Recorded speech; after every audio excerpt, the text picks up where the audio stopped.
Two ICO, second in command. The boss, Nana say quick attender. Chairman to so handbag. The handbag and I set your pants. To bag and actually. Right, it did not say Peter Tender happy birthday. Happy birthday, boss. You are very fine, right? Let's see.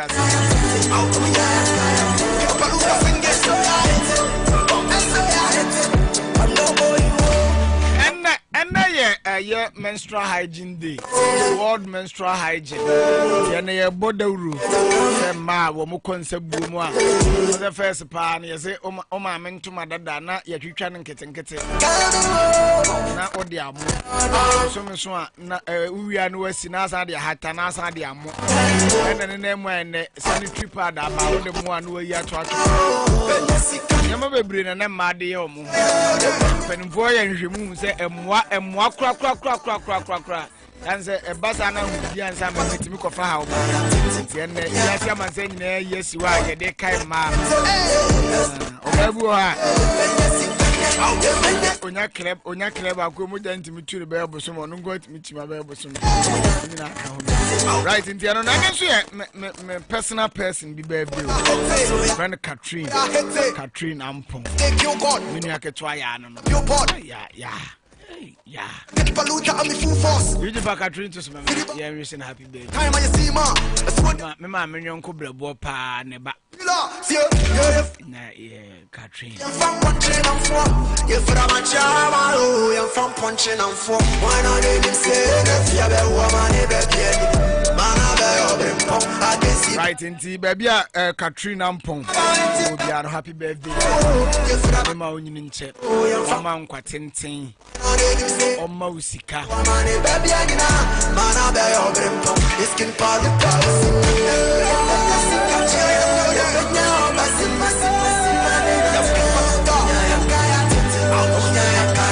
Right, Nadia, good morning. Morning. Night design. I'm not here. I pay you and pen up. Now, I'm in the Minyana.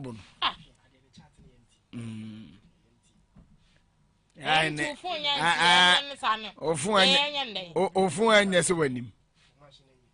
Na ma share ofu anya. Abra design. Nyame ado.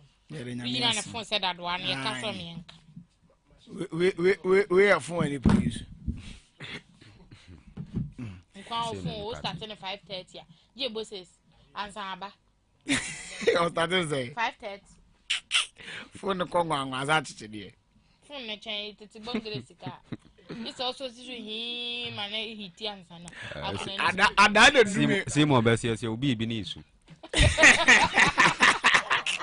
Ada do no so ni unse okwase okodo so ba na ni nimie. Wait, I can't say.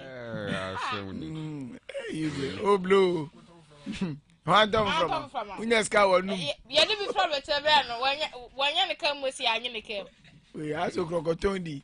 Any 1 week. Unyaska wonu. Obi ade fun abro any 1 week. 2 weeks. Johnny, good morning. Morning, Mafo. Now where? Yankopon do me bia ebo ko. Nyamiase. Mr. Aden no. Abrana word menstrual hygiene day. Yate. O de naba. Yeah. Ana busumo di akam. Na I baba bom next man. Ah. Ada say ya. Come on over, baba bom next man. Oh. Anya say. Say ba na yo. Say come on na baba bom next month. Oba clear backlog ni na. Akobi na girlfriend say busumi amu. Wasinya betre baba bom next month. Kai ka be fi. Umpo baba. Baba bom next. Ka be fi. Hey. Nti ama ya na suro ni ho. Enyo mema yem sure mo pa ba ko no sa asem. Te se mu suro nyi nsa kwa cheese. Hey. Ade ntu ya. Boys ni be ble yampa. Akobi say obi kan say mu suro nyi nsa cheese akobi be twira ase say esi ndi serelak. Is in more diapers. Yeah, boys. Boys not in the economy. Why didn't you? Hey. I go na. Only na down for now no to you car. O car ya no me ya. no na damfo no so be no wode mana no akafa o se ne kwasia uko kisi ahya o me ma nsu ya o kan chai ai uko kisi ahya o me ma nsu dia o kan chai ahya o kura wa kisi wa adwene ho o ba yo ho sipa boys so tamzo kalala uko kisi ahya o me ma nsu ya o kan chai the best friend Palman so no kan chai remember no manzo akukudro papa bi o yes bi pa na ekisi a skase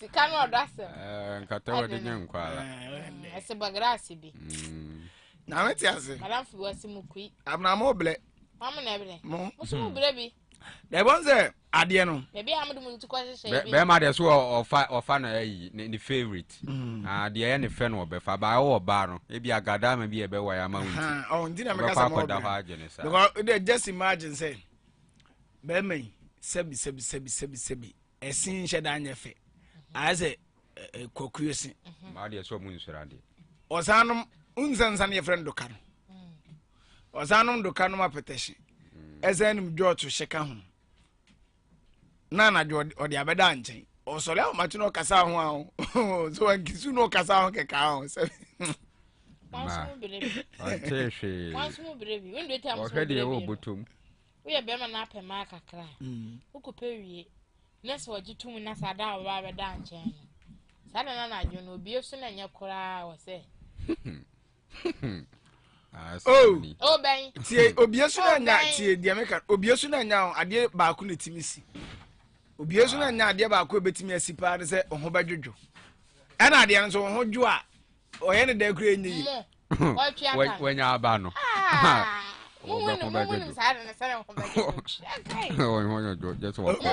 Ana asam no se obi esu na nya ho quick ubetimi aye se obesha condom so what you say o se condom a ha de hwesi yi ba wesi won timi se condom kisi ana be kisi yenyina ya bere wele so de odi pilo kata nanim asam we an se bibi se ye eno an so de ntoma achichiri ni tidi aka nyina ye my the engine say the answer engine ye say aso de ntoma achichiri ni tia de aka nyina ye right the abuze ko akata na ba afina yuji se ne phone no ayi di afina wonya ko afina wetmenya ko di ha fa ne to so fa ne nka ayi o mazingware yankam de ne ma no Catherine ya na wo be cha o manzi ade no waje me tana waje o eh yes me tana wanye me ta cha no pa waje yes Catherine yes the happy birthday sweet sis Catherine Ampom Catherine ade ba go to baba pa right sama so onim Catherine wo hwani ye wonim no so wonim no so wonim no wonim Catherine sama for dam funti na dwen se so hu be a picture no so kan bi me say I use it for the picture ba ko no kan and na birthday we wonim no sir minim se wonim no last be me de ne start man because wonim no and na birthday it mention happy birthday why ti be a Catherine no be happy birthday what be be a picture na ma right it abna de yenkoko akra termina nothing me yebedi no nkomo akiri yeah akiri bia me so wotin otukumase ozi na me so hu no obi hu obi man etu nkotra be obi ti America grass obi ni na bi ni daily graphic kana no pe ye de sha se de amamo Horton city decline. Bank of Ghana rules out tough measures. Set up task force to monitor Forest Bureau. Baumia Mahama spar over economy at CEO summit. Ghana loses 1.9 billion to post-harvest losses annually. And no daily graphic and pay amania obo. I was your daily graphic in Sudan na young Kosrohona, young Kose Bank of Ghana, and a Dr. Addison. Nimfoni da hase a wochim chese say eye forex bureau abochi fo no so no e be hwese be tu omo say sanse wo mu a na ma dollar ni gina be bi gina daily graphic so ade no na yenkosro so na yenkɔhwɛ on say CEO summit ekoso enkran bubuni mantemo na wana mampanyi dada John Dramani Mahama di kotu dwa sɛ obi anya botere wo bas kasam no bibia begina brane ɛkyɛn aban yi die yi na ɛno na Alhaji Dr. Mahmoud Bawumia so so te bi man no kyemkyɛ sɛ nyenkomfam asɛm ɛna yɛbɛka ne ha yɛbɛka project ɛho asɛm ɛno sum sɛ daily graphic and so no right na Pualugu Dam no ɛna Adam Kuma wo kasa e de kira ban yi se won hye na no de ma ne fa manyesam nko ho onye ne yie pa eno sum sem daily graphic so okay right, thank you very much. The Daily Dispatch, we are talking about rare projects, not guinea fowl project. Bawumia to Mahama. Let us protect peace during elections. Reverend Palmer Buckle.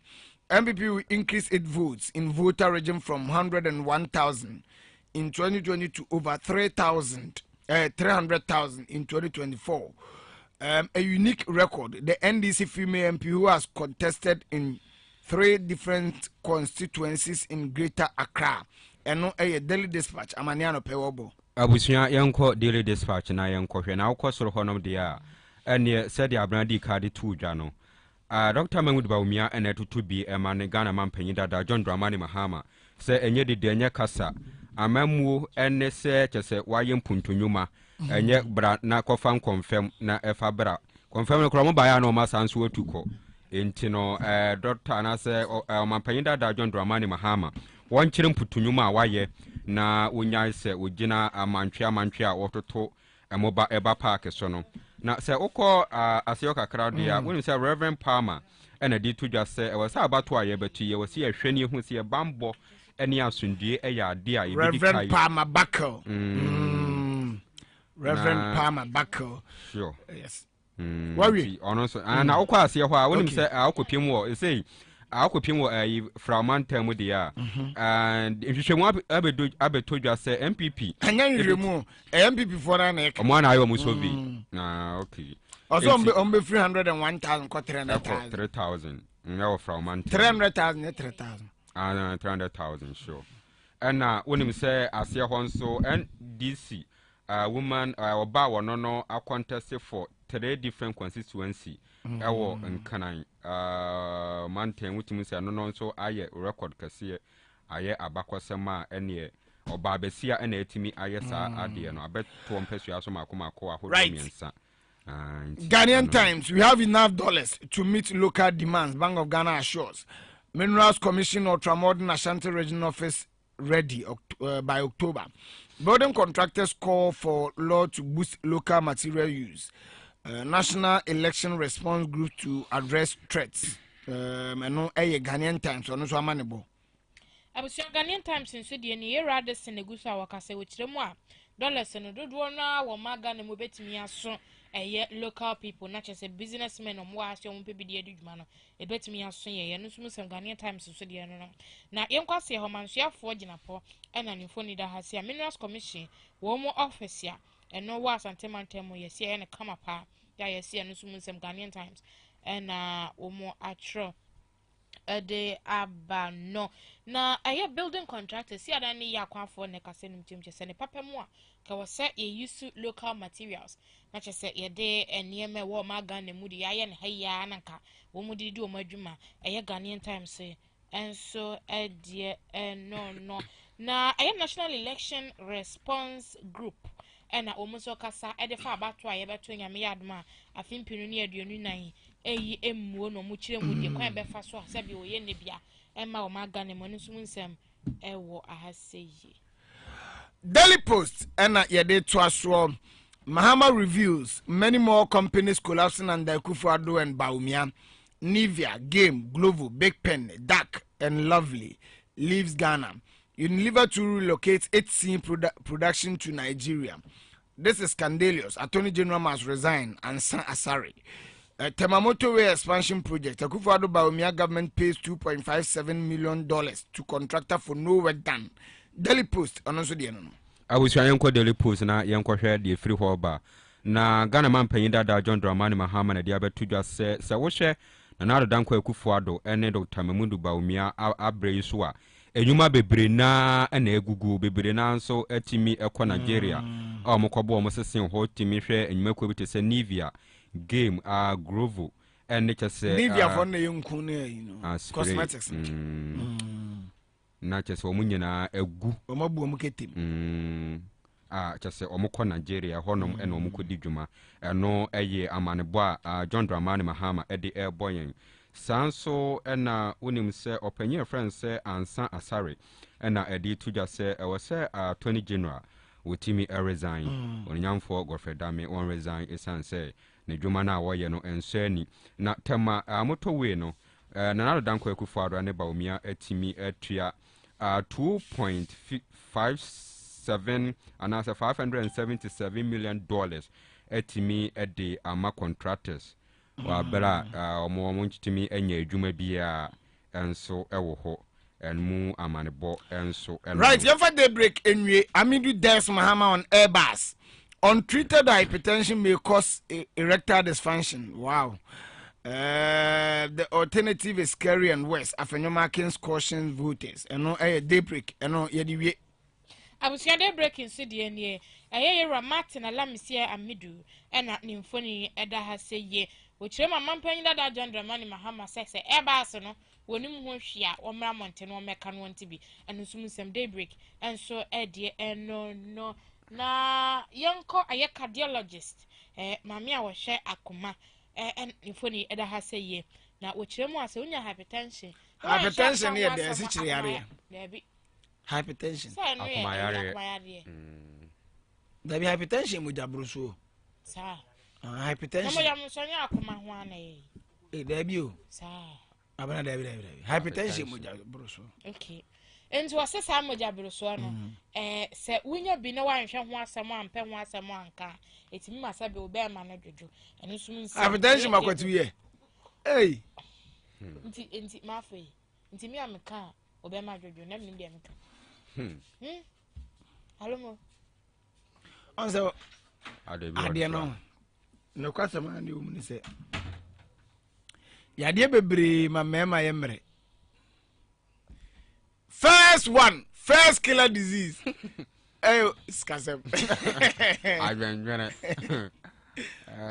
ade ma mema ye mre pa ba first one is skasem bewu by force and I use a braskeru botomra de nitimi sorry analyze we reading you we rapist na wo mfa hwe ho atoto na ni are enti mafo eno nso so edie enonom na yenkwase ho na yenkwahye onmonyamfo Alexander Afenyomakin ena ni foni da ha se na Afenyomakin kirem mu a musi ampp nyanyanya ben nyanyanya nanso de mu yi MPP amenyoko na mode kofa ne wose omonyo eno sum sem daybreak ena omo akire de abe menu Solomon de ni bia Solaya zamso atwa 40 Solowa anya de ose ya de obi kura atwa 20 ebi na Afenyomakin zi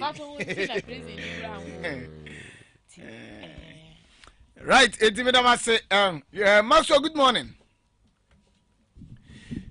so here me ba ye ba bedi nkomo why ye ba bedi nkomo bebre na unisesisi an ensuo toto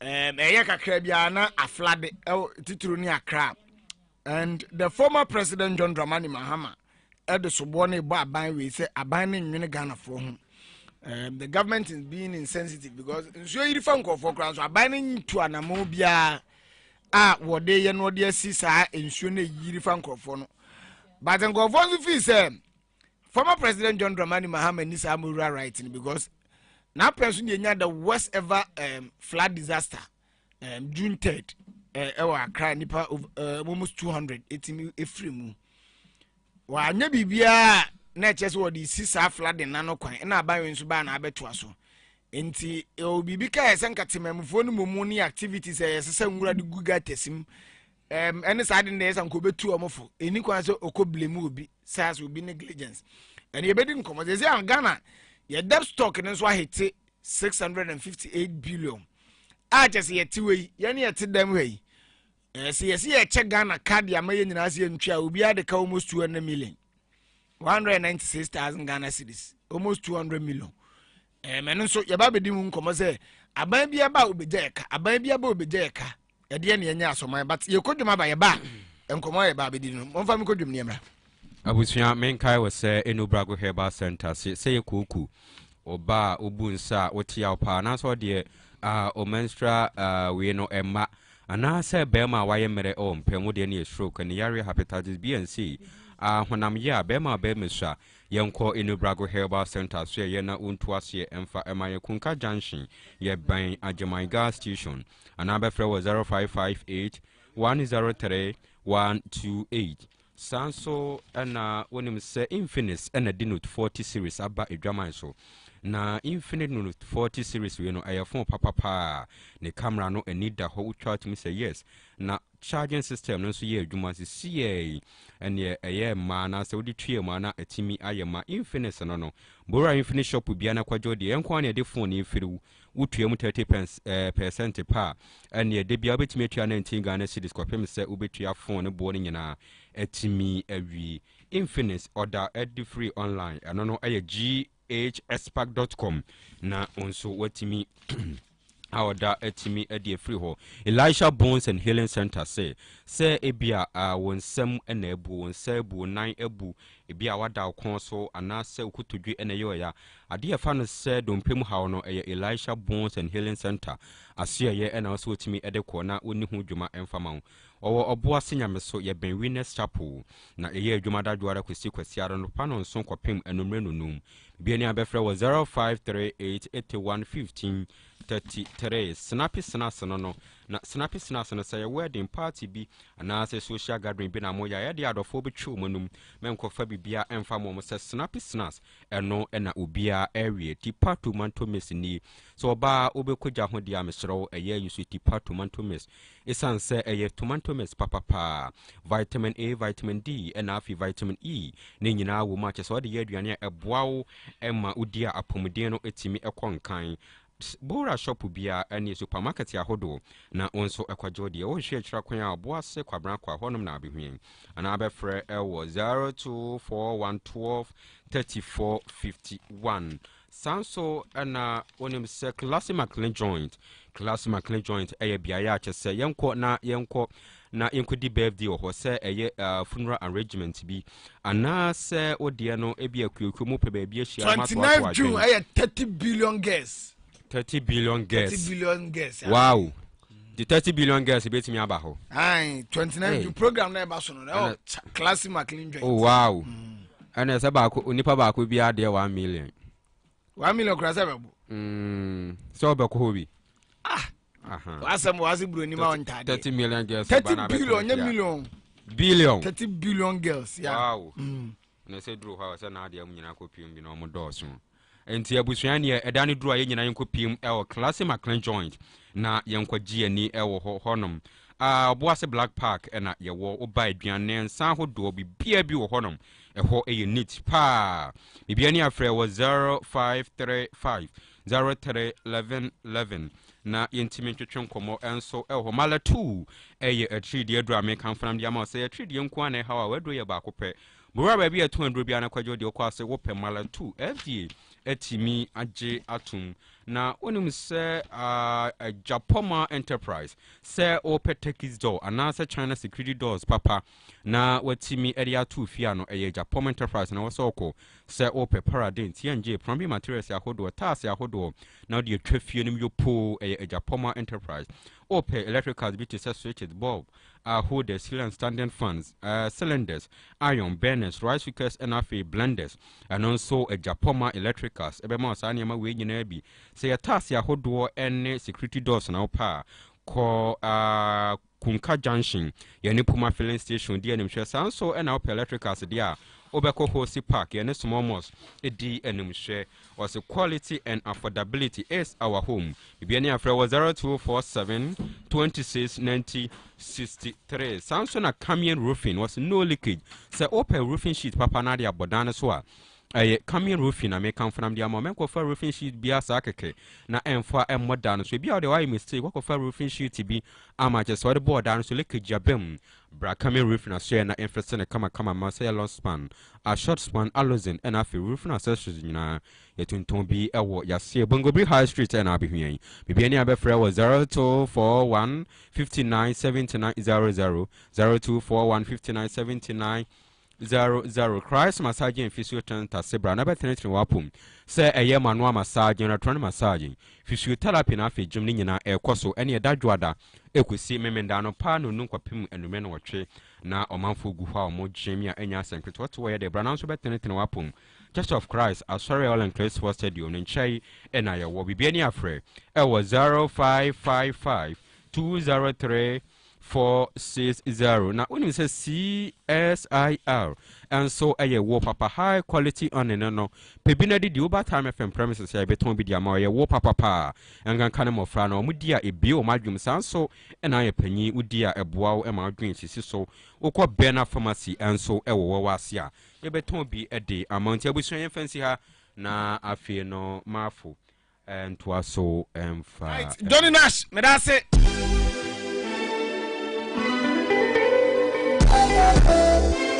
oh yeah Kimpaluta senge Kimpaluta yeah ouch yeah me didn't na bayasido nanka me deteka ya kwa me kwa me ya pamemba pressure kwa na me damenda me didn't na bayasido let's get on my face 96.9 so yo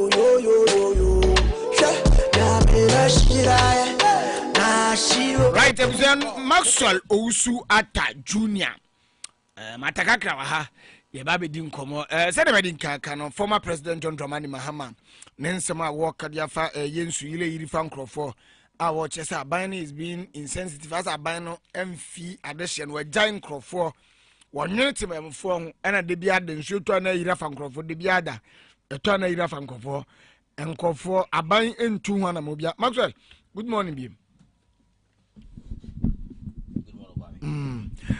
What's your former president Nsem we take on it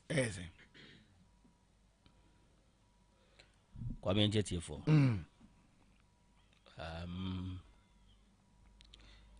actually me shouldn't I can say tape na kasa as to whether how he went on to maybe blame the government or not. But one thing is in as much as say Ghanaians and as he's also a statesman, maybe people may say because wabedio man there are certain angles and so once you come out with such criticisms, no, people will just go back and look at it from the point that what was your contribution when you had the opportunity to also do to also be the president of the nation as well. So Kwame, yes, people may compare in those ways, but regardless of what, once the first does not also guarantee that he cannot also say something at IB if he say what I say, because we all know that at a certain point in time, it is a trust the cost sanitation ministry, and if says a trust the cost sanitation ministry now. Just to dredge the Odo River, Honana de Biano, Kespanisi, Odona, or those canoes Ketwa. And at the end of the day, if maybe I see this corner, then the problem persists again, and now it means that no, maybe something is wrong. So to me, I will not even grudge him in terms of he coming out, but if people want to. Level him against the background that when he was there, what he did he do, and also those people are not also far from right, because in as much as government is continuous, so if you're able to maybe you say people will want to stand on it and also build upon it. What I say, I'm not so much say will be compare say they are all it's all legitimate for somebody to easily say that, because but some also Bisubaka say the former president Kasa Udika, because first of all, no akra wa admit send your maba kumienu mi ense bia nkoyi na aba mti ne tu ne de mo amosim be ni ye bai.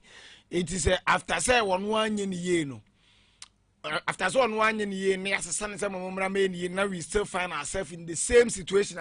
There was no point changing in the first place. That's what I'm saying is both sides omo kase compare his time as today no compare the time and the nina they are not also because the Indian the ama me kasa no say the people are comparing the time as June 3 disaster nipa 200 na wi basa 200 no mu nyina nye omo ensuo na yiri fa mo the actual figure na ensuo na ase da yiri fa mo was around 25-30 and as a fuel station no because of the explosion no and so eku nkofo esa kan ho yeah. What I'm trying to say is the person me say yes once he is a human being and once don't forget he's a politician, so anytime he speaks people will just you want to refer him to when he was the president. What I say and I'm just saying is that less legitimate, they have something, they have what they are expressing no, it's not far from right. Say we be compared and say but he is not also wrong to also criticize what is wrong in terms of this government. So what them because like I said, say you see our sanitation minister, you just because we say that but problem you see this and let's not forget it has become part of our public debt. And they say ya boss aka on sanitation. Nasa Stella nobody should say that he doesn't have any voice also or can as a bizarre. And like you gave an example. Say be a 1 year in somebody will be crowd every crowd will be or her every no because of that in this because so in going forward I never acquire a Ghana as a Kwame. We are not looking at the person as someone else no. We are just looking at who is saying how they can be, why they can be and one say so MPP not MPP also there and what kind of any be young quiet so. But once is an NPP government in power, when any NDC man expresses his view, all we saying is he's doing criticism. He's not even I didn't cry and say be someone can for us to even sit down and diagnose and see say no. The man is saying something about going now, but once it's coming from an opponent, we are not. Most people don't even look at it from the point say, maybe someone can be do. So, come sanitation there. May as well say it is not you and me who and what is wrong. A whole lot is wrong at that ministry because Kwame na you say you trust Gatema. You ask yourself, say, Gata na yatia kwa kusini. It maybe a Gata na yetene. Most of these days in Adina, it has its own sources. What I say, baby a free but any baby a kwa kwende. So when you do what say be akwa edmano in terms of 50% there, don't think say man. Oko ti odo mu a. Ensuo na e free mantem be board do ni mu. Obi a unye what I say. And we have not also provided ebia other sanitation materials. I be man for kra bonu ento ne because kwame ya na wazi no ya ka ni say no asem we kura na mama ka asem mi say ya nhwe ni ya sa children's park bi no mo ye no it will come back to square one and another zero ya nhwe ni ya me de ka asem one bridge no mo ye no bongo bri ha no stadium junction no de etwam ba eba mensa kurom na ho no enwura nkakra bi ya start ewuram esi kwan no sa tuho bi no maye na esi nsuo ni fam no na kakra bi ennom kofo ade na bebrebe na say ade no mo ye no kra no o say original nsuo kra na twam straight but say o maye am ne buke ade no mo ye I think it's one of the what kind of adjective class you're supposed to use here Kwame. Sometimes shady na bezoka I don't really understand people. Akwana aka nka se nsuo ne be fam niswa enwura na kata gata no edise de be ba ne se enwura na kata gata na nsuo ne be yiri na overflow nti be se back nsuo e ba bi o be children's park ne be kwa no mo ye we because ya wo ye na eti bongobiri no at no point tema na ho ni nyina ye burubefo no ene nsuo to ya na stadium junction ho Florida ma hu bi da bananse bi nsuo to ya Florida akosi shaft ho okwa na ne nem no edi enkakra na asase e beduru onso they have created a huge mess if you look at it so I don't know whether their concern was just on the Ekwana main road na was stadium junction one thing no yes had in there whether that was the main concern there if not say also we drains and that's what we drainage why you got an kakaka ewo ta ehɔ na no saa bia kwan no wɔ na ɔmode white ne mama ke back road na see ebi no woyɛ gata na wɔde akwakosi ekwan no kɔ no kakra bi utra wo ɛsɛ wo comment sekrum na wo kɔ na kosi emu so sei ana wo kɔ no kakra bi akwakoyɛ enetie nko a ana kwan aka easy and say if said the pressure ni nyina di so nyina beduru a those around from there to men's sekrum no mba bi say SD woni nyina no wo de no mbe ezo ni to mi firi wo ebetu ma firi wo kɔ wasi say the nsuo na nka say yama nsuo na di ama post ne ade kɔ wa akaka wonam kwan kora no so wa wi first na can't me for say can't me for na say ofo bi fie obetumi atom nti etim bi akwa me adwuma na omo ya be ha mo bi atom so de waka samanka omo say wo bu won say because so ba bebile okwan no nkofo ba kɔ no sa kutom pe sometimes na bi omo anom person mo bi a what say bi a wo twama ana say bi obi twama obi di nanu be hu say bi a obi a adwuma wa say because ye adwuma na ye kakra bu anim ho na na ya peti ho a na eto no de eda ho sa and the no problem no is always there. We don't know what does it say. A contract near sign or say it is debited because there's no funds. So saying so come on my there's a whole lot of things are not going on, not going the right way. Maybe what can wrong with your because as a we are just doing it in favor of some people, in favor of adding the conformity in the AU. We are not just thinking about generational people. We are always thinking about we are just situational we be within 3 months, 5 months. Short-term solutions. Instead for us to even think that and look at it from the point of view, okay, with this time round, but they never say we a leader, Kwame. Yes, BBS. Then you have sat down to analyze the whole thing. Now we say I will just solve the problem. No problem, no.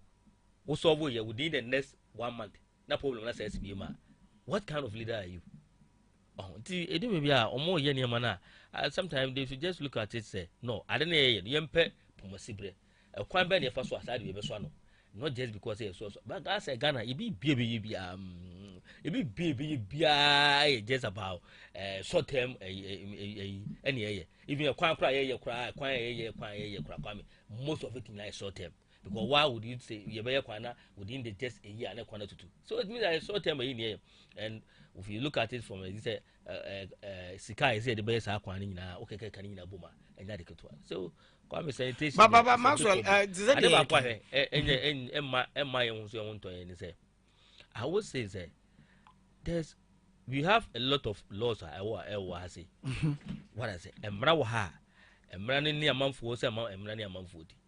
Say ne kwame me so say you kura say one mountain na so be dey search water you one ma we dey atop mountain na wo ka chen say odi no kujina ko abi a oduru ko to kura e be jana sam na ko what I say so in terms of because we nya first I now almost say attitude when you leave people to do their own thing because we be black man most not even the whole cancer man for any we as na kwame most of us we don't even understand the word freedom. We think that freedom no you also ye pebia what I say ye yadwene no ye nim say freedom there who freedom also dey pebia but it is not that.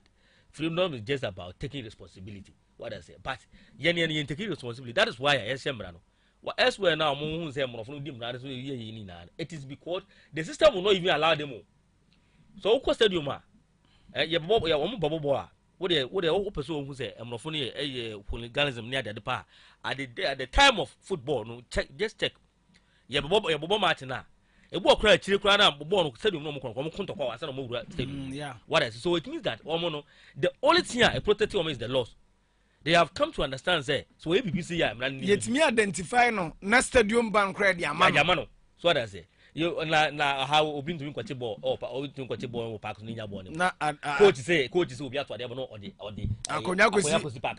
What kind of nonsense is that? And it is because of yene no and name be area says the tribunal and anyone dey say team kwame and ye po it is because the common man the layman on the street thinks that so we be plan am na bia no ani bidi at the end of the day nka obi a oyi bibi na kamera bi asori mu a nka ebe ka kire nu ya say ade we a nipa ne ko ye say ti bia menye bi And that is NTM more from time on my baby because so Kwame say Bruni say or say Wuntia tax near that. Why are they invading tax? Why are they invading tax when they come here? Because they know that the system is not working here, so they can easily on the ground want me invade ba no ba no try so say boja any table so cry your tax. You cannot even invade taxes. And see mine no Kwame, those who are in the firms some person you know so because everything what we are seeing now is all about leadership. What I say, if you don't have good leaders, they'll be be because Kwame and the greatest asset you will be able to say how you can manage your things very well. If you're able to manage it, that is why I be a Yakupon Subama, Ebama, or dear, I'll do with account. But say, yeah, say, yeah, 1 year, Kwame, you, regardless of whatever you do, want to be happy because you can't manage it well. When in the moment you want to be managing you, when in abundance, I say, what I say. But if you can manage one, God will entrust you and give another one to you so that you will get two. But because you know, I say, a man can they say political, the willingness is not there. We mean we contract and the man nobody cares. What I say, just go to Notable and see the number of contractors they rule the amount. Whether they are doing it or they are not, nobody is saying anything about it. I don't know we work can come on this can be, but they are not on their side. So we they right, time 96.9 time on his show and wasugusu awutie no efisem ene yedimu nkomo no Maxwell Uswata Junior o adwenche bia betimi dia 0266572950 0266572950 Zezia Maxwell is there Ghana a public debt no I shoot you up Zianam 600 and something billion Ghana cedis. And yet, a Nikasam now, Nikasam, 658 billion Ghana cedis. And a Kayede. Now, all put as a finance person, you can't say what you say. Yes, I can't know who divided Sagana Funin, Yen Chinchia. Ubia de close to 20,000 Ghana cedis. 196,000 Ghana cedis. Now is 20,000. 200 million and this 200 million. Na Maxwell enye na Ghana aban bedeka. Aban bia ba no eje kakakra noko, aban bia ba no eje kakakra noko. Eden ye nya asoman. Na saade ne enkoduru da bi na sa Ghana ye de ho akotu situation bi afide oje ho kra enyi. Kwame, politicians are more yema ye kromu ya meka ye kromu ya meka Ghana nyina. I'm not just saying Obuasi. They know a lot of things that are omunim say ebeboa, but sometimes you ask yourself say I didn't know money sa nyama nyina. A key example is when NPP amnamba power, they decided to go on one district, one factory.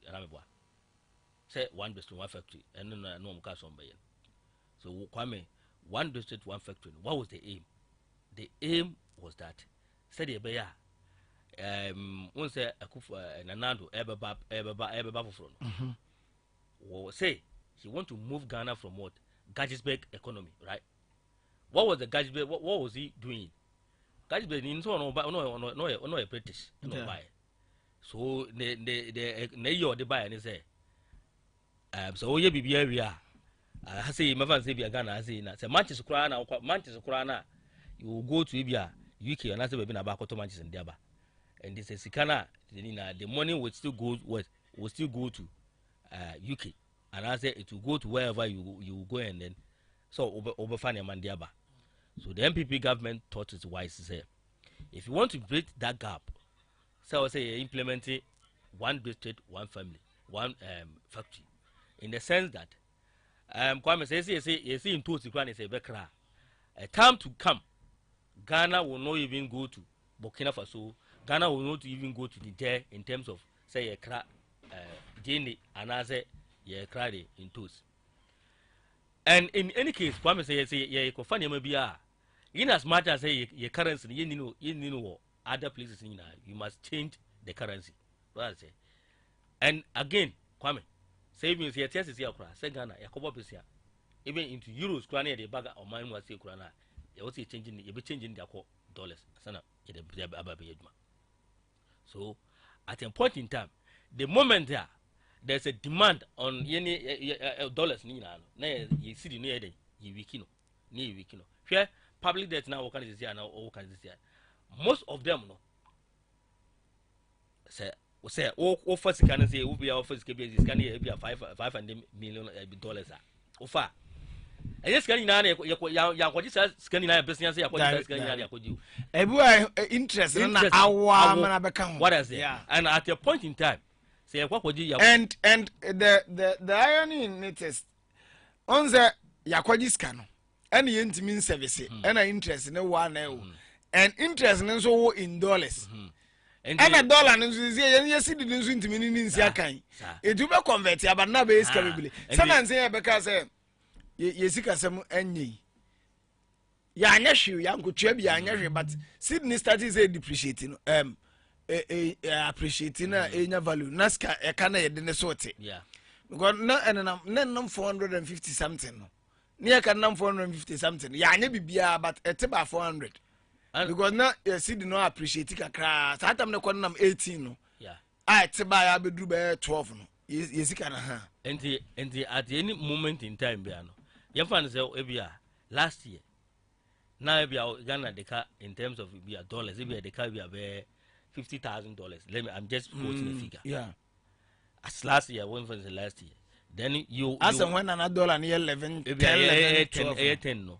Want me answer say is that loan no. Loan na ba through assistance now yeah even assuming that all things being equal and change ya nyefe loan amount to change ya that's the loan ka yine demand no yine demand na change ya principal na change ya nyefe. You are coming to pay the $50,000 assistance now today. You will compare the CD to the dollar and convert it and see the ones over converting. Sena 10 cedis na near the $50,000 it is an ankasate we bet you $5 million Ghana cedis. Yes in the end I the CD no aba become my Canada akode. So kwame most of the no na adeba kwa ayema yen hwache and say on say Ghana we have been always going to the starting campaign for time euro bond under the euro bond buyer and the BOG has resorted to that because of say enyamability. But one thing is that coming back and say from 2022 or 2022 because of financial discipline that in all the international market they were not ready to give us loans. And at first, Kwame won't say, na Obana Kwaji Euro bond. Okwaji Euro bond no ba. Or they push the economy no. So that the dollar will be stable kakra.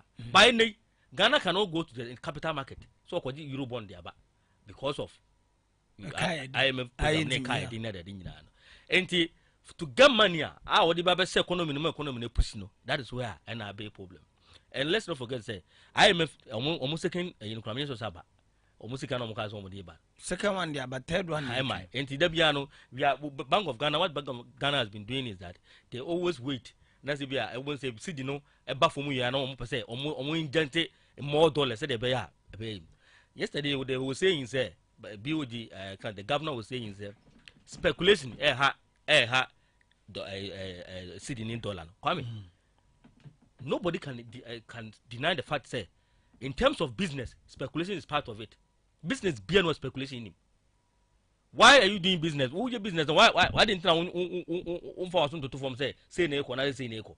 Because if your strategy is not can't say speculation any part of your strategy. Why better you man dey? Because what you say kwame say obi what's a dollar no and I say obi here there. Why would somebody go and buy cement and I say we need to cement here? Obo the price in there to board so I didn't obey side say the person is just telling people say this is my price they come here what is there and I know the BOD cannot easily on my woman we cannot easily say we will never have speculation in terms of people anticipating that the dollar will be this, the dollar will be this, and it will always be there. But the most important thing is say omo trade dollars no and we will see who kwaya befa so I don't befa so so kwame so that say enye se ba bia no akwa kojina na wo ton dollar ba bia no akwa kojina wo nansan yi kai omo yeso omo ka say airport place wo no omo mo bia nyina wo ton dollars bi ene yeso wo ko no ma fo jina no mo ton enti bi wo ji so omati ye kan task force let's say be task force no matene e bi e dem baba fo be ko kwame the ekwa be nyina no once I was you see no anwo de ekwa fom no by all means yenso ya obi ahwo de be kofom because I didn't know the kwame just say wakoto phone we e bia akoto bi akoko craft phone no eh wakoto no bia 10 e bia $10,000 so timi fa phone we makoma 10 na beton by $10,000 in the city no depreciate you need to get about $15,000 and then what ma fa 10 do ba obenso beton 15 million if you're a businessman why you cry now one and I say be a never crawl who we want to me and we and I say your fans what we what the fan let's make it say what one no oko before so oko to ade buy maybe $1 no age na 12 cedis o ton we na wo kwakofa won yema na $1 no cost 15 cedis. What do? You need to inject capital. Just also akofa cedi for side be kan $1. So if you don't have such money now business near there e kofom e basa e manjo the phone e chere won.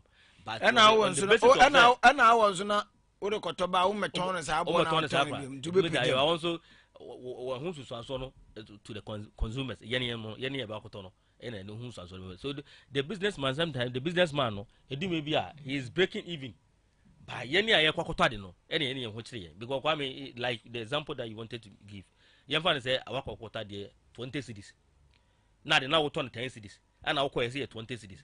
So when you are coming back to sell the thing to a consumer, you will not sell it 20 cedis, no. Over 25 cedis. Yeah. And it'll be a 22 cedis. So as a businessman, you will get your capital and get your profit as well. But as a consumer, it'll be a salary stable, no. Within the whole year, no salary is stable. You I want this one so born in the bro. Because when you baby, I will confess but you must also eat. And by all means, also where them who didn't want to win because you don't have the capital, you don't have the money to buy all these things. So Kwame, any more thing, what I say. So if you think so going forward, Master, then as mine going forward, then because you can't keep on doing the same thing and expect different results. Sanya okay, abai bi abana ye kofoma ni akwaji robon near the abishim. We've been practicing this over and over and over.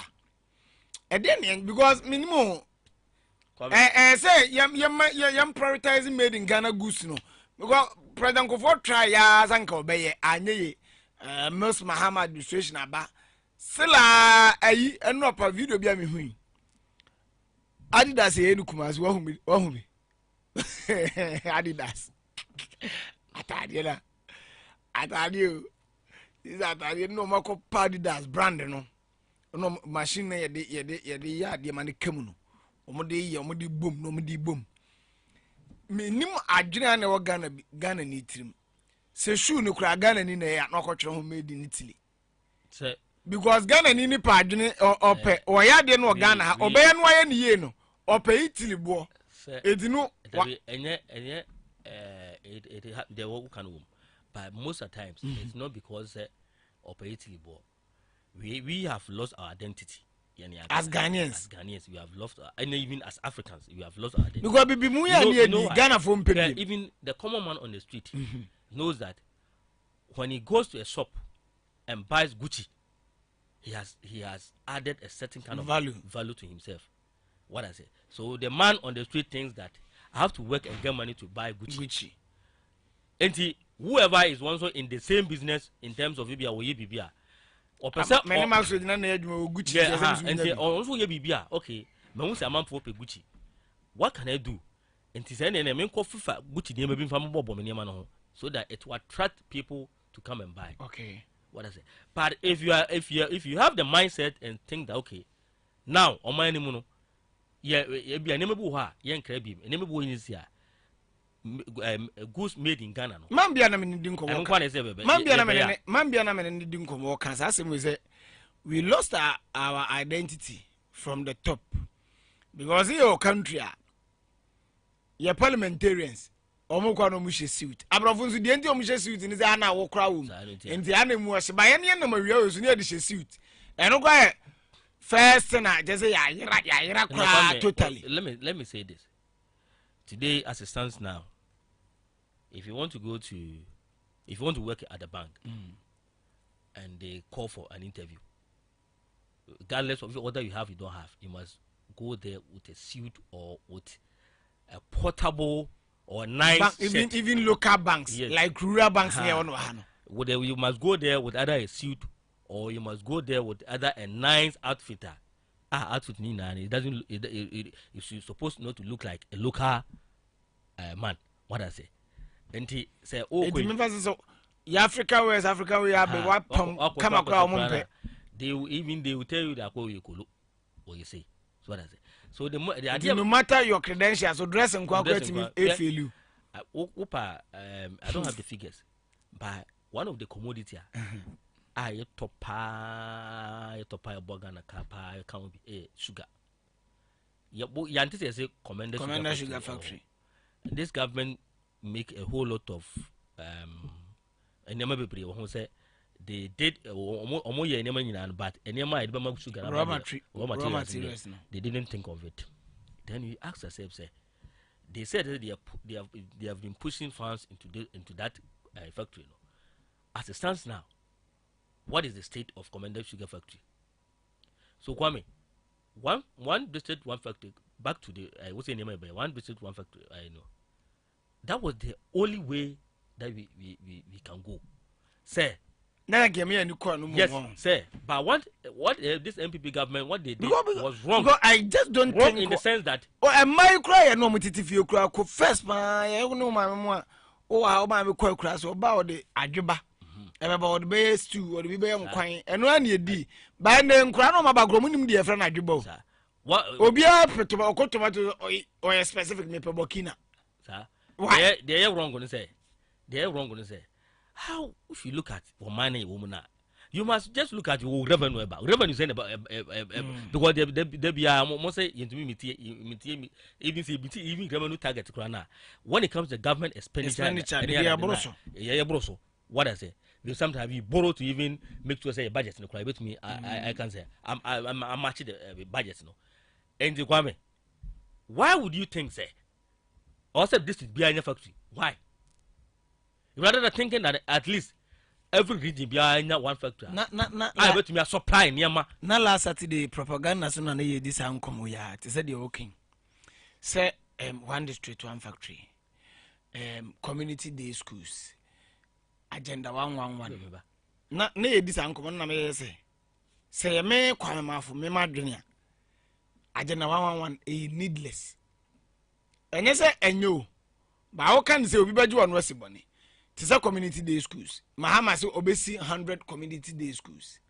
Next 100 and 200 community day schools. At the end of the day, all kono. According to Get Fund, almost say Mahama we 29. 200. It just what the sake kaka ba kunde si kwa bra kwano. Baby bebre ho aka. Eti yo baby a kwa bra kwa de edru. Ena sa ma akoma ku 200 adwene adisi 200 de keka bom. Ena sa iska na akọ rura ni nyina mu na aka ho abese de disi 50 quality a keno ano no. One district, one factory, another general 111. Yesi 111 district hospital. Typical example, Akrofum, Obuasi East, a new district I create our mini district hospital. Na me imagine mo no. Obuasi East, I the mercy of AG hospital. Though a private entity, but AG hospital betima serve any purpose. Agenda 111 the best serve. It is an engineer who not never a numum pumping was Akrofum the enim. Not young Akrofum the agenda 111 was a Yabana district beer and yet a dear here P. Yes, hospital in here. By the agenda 111, one district, one fact, AG hospital now on east. It is not buying ye new so numum. Now, what then Yavan co Akrofum the 9 years a hospital in Yaka 111 in boom. Not 50, any betting yes, Yamanaya Branny. Naya vibrant. Across the country, baby, if he's a vital areas, be another, and no one chance here, Bessie Bebrina. At the end of the day, Bebrebeka, because a Barry say, Oman Twasso, Oman Twasso, now by for Banner, Abia, next government, and if he's a and when you're priority, a back cat is at the community day schools. Say, yeah, to say, choir or mine before way. I do maybe. man yen ye woman no any your politician any your politics na ye no sometimes they na ye kuya ho kwame hwe because you started by community day school no inti na pese meka sem bichira inti na pese meka asem se oko other European countries American countries na that on practice free education ho na hwe schools no when the NDC government it be as a motive no and I say NTS ya sometimes you are always in a hurry to even judge people in terms of how we see them kwame uko UK any other places you call them by your council uko wa free education no mo ye they make sure say they will provide a transportation free transportation Time. they will make sure that the other teaching and learning materials they will just provide it freely. And it's a Kwame, it's a one I would say, say, Obuasi say, Naibia war free education was here. Most of the students now, the government will not feed them. The government will not feed them. So instead, the government will give them buses to even carry them. Yes, so a basana, the country will not take the cost of feeding the students. So any other problems is here free education about a problem. So the community day school no was in the sense of say a progressive say a bedum living no. You say ha kwame Obuasi a e be Obuasi chichiro na nyina this is the school a wa wutumi akwa obeko free and no cars wa obakofo obefo no do akọ no do obafie. By the now because of political any other thing no the government want to be a parent. So you want to feed everybody, and the Kwame at the end of the day won't say na asinki in terms of cost. By some will be here and there. Ghanaian man and as a Ghanaian parent, all he's thinking that at the end of the day he will not even pay one person in terms of school fees. Until that is all. But the real officer, the consequence will come on us. Say one day. If you are near Kwajipisi and the end to Abisana, I be idea was a carton 2 cities in Obako school free. Into what 5 cities. Oh, until do maybe a Kwame. It is because of and maybe idea. We are just looking at you bring a vote. We are just looking at the BABC. We are just looking, but we are not just thinking about the generation. Okay. I be a man one toy. Kwame, on one idea. If politicians decide to sit down and see say no, as on mine, Kwame, if you in the next 5 years, these are the things that. Because Kwame just what they so pass Kwame as mommy can. Are you saying say nobody can convince me that say MPP of mine 1 day to 150 no were they able to even sit down and say in the next 8 years you be free by no sani ma nemu nyina Ghana de enko krabi omutumi yes ade no because omutumi here and in terms of say within the last year and what you say most of the factories no after 6-7 years aka tomatoes the nuka say what is it ndo ka wa mai still I am made ahun ko what is na ka jenne bi say nuka say na 1 ne ko ni je ko ka jenne ka kuma ebia existing company ama sisia tomatoes ma me de ko fa sister tomatoes tu go kume sa wa say tu na ma fa na ba ko kan wa 10 cedis ba ko pese ka tomatoes no 10 cedis enti me just was say they were able to plan and see in the next 6 years I this implementation we see in this no ebedu no kwase we say Kwame Maxwell Medase the nation no ozo mo hwe niam bi Maxwell na mi so Medase pia bu time 96.9 na 8:59 and abo fia na Tuesday Mr. William Kofia Zo big man aba ye ba be nkom ade there's na 1 minute what is that also 1 minute nti me say bia wo bibika that be okay for business me tia o man kojofobi wa twimadi I don't know what you would. Twimadi kojofobi de eja ya sir onu so na eja ya no Santiago so more for more so I don't musa ba ko fom say eja ya na aja fom ana no phobia so e was so na me gwazu na ka me classmate for me say that one dey correct and the phobia no dey nam ekrum bia nam fom bia no hu ana ne ana soro ba bi obetwam bi obefre no ana ne branso ana ne branso dey nam so bia wono so hu no ndi ko enima kojo eye no soro nyina ne branso kojofobi Dennis Dapa Blake said Dennis Blake ena Blake Corfred ai omunyina zo me classmate for us correct ba kokura ni mu papa bi anim said dem am catch ya so na Dennis your classmate Dapa Dennis.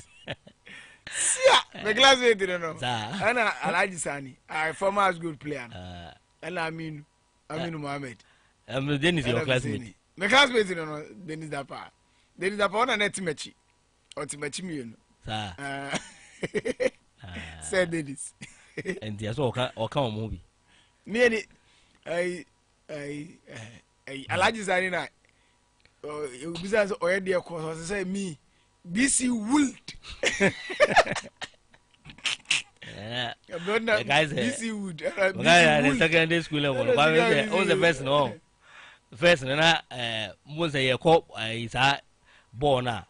No one on certain student near Cockofana with your born. And I go for one game. No, Bobo defender. And you was said, where Cosby, and was away them. Oh, okay. Okay, we know you can say.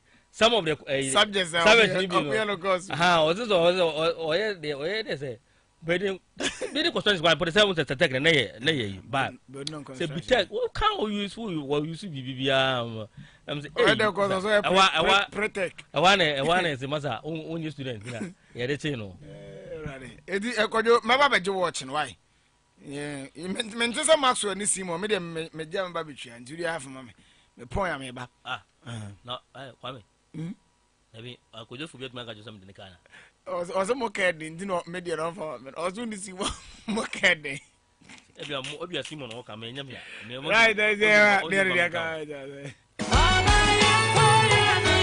Somewhere near Empire Force, South Fudia, Nase, Ufribashia, and the Kuntunkuni, at the mountain for a somewhere dear, a Fed Matias Yapa, a dinner, so that is to treat the and the beer Jumakasi, and Empo, I just store our chrome, Nasica Fiabia, what did I install it? CCTV cameras, and I say, security fencing, 1 year, no, Juma Fui, baby, war, a good Jumano, Senator Nofa, Kofi say, what is the Kapubu, and see that Cassiapa, Namika. Say, Wafa, we are CCTV camera, our fear, and security fence, Papa Yanti, now come for, but we're fear, baby, one more, South Bonabusu, Cecilia, Matia for, and I got a manina, Yatia Samoade, Autonomous Engineering Services, our office, our kind, and Obuasi, one more day, CCTV cameras, I've been chow, now also dear, one ayo, and the camera say wolf, Papa, and sorry, yeah, companies are hot war, most of my stores, our chrome. And I was your four, Moses Adansi, I do bra. I was there, Yaboya Wabayo, Cecilia, camera singing. I am ready, Nania, so Frenia, Yababa, Ababama, Ubachia, I'm half a pair, no half an arcano, about 40 days, now near Chia. Hi, from Payifan CA 0241 342414, and I said 0558 555654.